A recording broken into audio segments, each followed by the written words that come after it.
Guess who's back? It's the one and only Moana Lagi, the creator, cinematographer, and editor of Pros and Cons of Plant Life.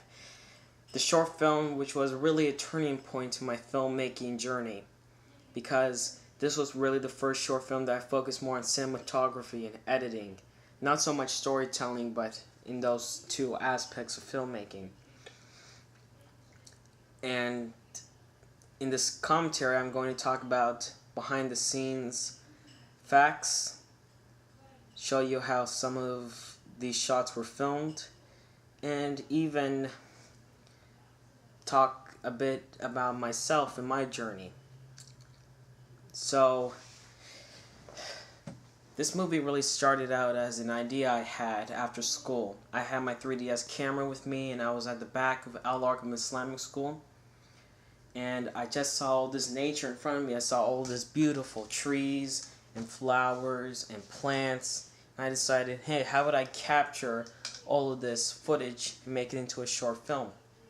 An 8-minute short film. Well, I didn't really know how long this would be anyways. So that's what I did. Oh, and if you look very closely, you could see like a person in one of the shots.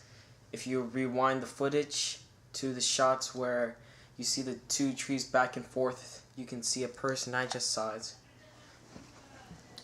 The reason I chose black and white was for aesthetic reasons.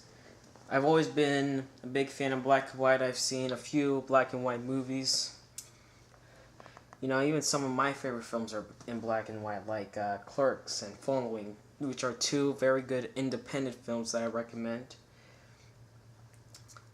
And I just wanted to be non-traditional, because any average Joe would of course shot this in color, because color is big, and most films are shot in color anyways, but I chose black and white to show the cons of plant life, because this is called Pros and Cons of Plant Life, and since there's not a lot of cons, I use black and white to show the cons.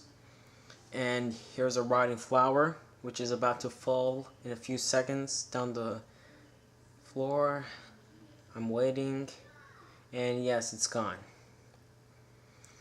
This shot right here, I just pushed the camera towards the tree, and here's a pan to the right, and then I cut back to, I think it's a fern tree, I'm not sure.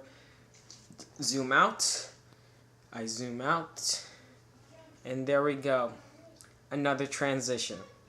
And I love transitions like these. I think I was inspired to do transitions like this, oddly enough, when I saw the Saw films.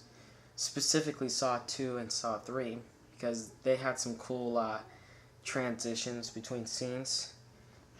And I think that's Darren Lynn Bousman's filmmaking style, if you know this director or not. Well, look, you can see a good view of the back of the school. And I don't think there's any people around. I don't think so. For this shot, I just want to show the quirkiness of the camera. So when I zoom out, I like flip the camera. I move the camera. I sway the camera back and forth.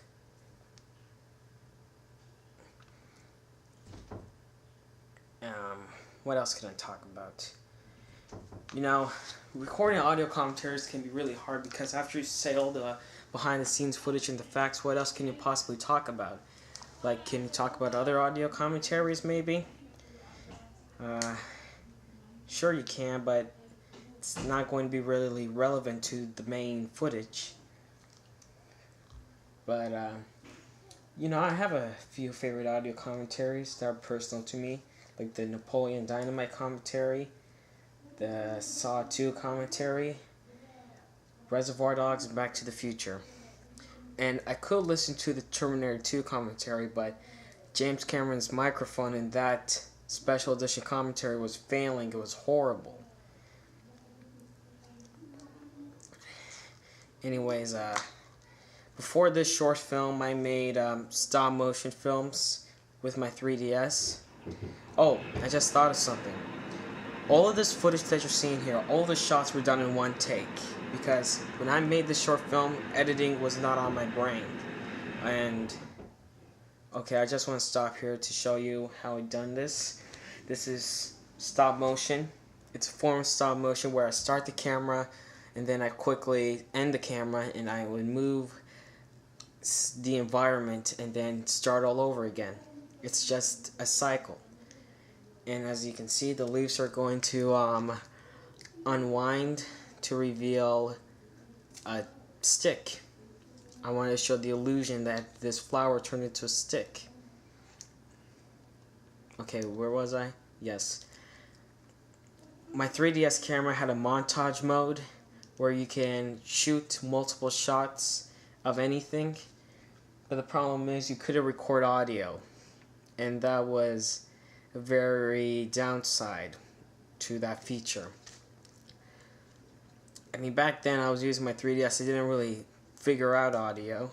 The only videos I made with audio are other audio commentaries I made of other short films. I made an audio commentary on Luxo Jr.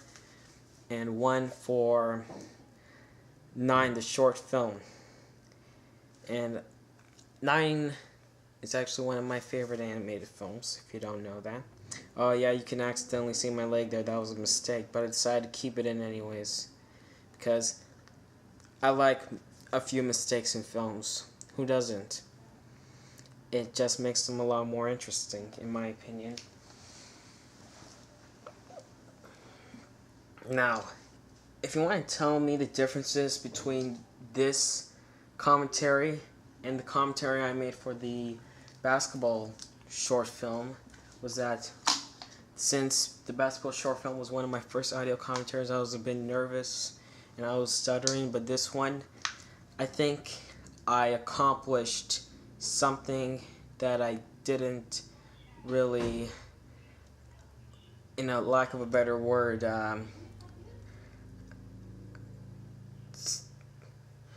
I accomplished something that I didn't really accomplish with my other commentaries, which was make it a lot more smoother. And well, there's still stuttering here, but not that much. And that basketball short film did have audio, which makes it a lot more entertaining. And that's one of the fun parts about that film, was that the audio was one of the main features. And I think one of my favorite parts is with that funny black fat kid, you know, talking about how basketball is for white people and niggers versus immigrants, anything like that. Okay, we're at the end. Alright, time to wrap up. So, hope you enjoyed the short film. It was still a turning point for me, and hopefully I just make more narrative films and succeed more in filmmaking. See you next time in my other audio commentary. Goodbye now.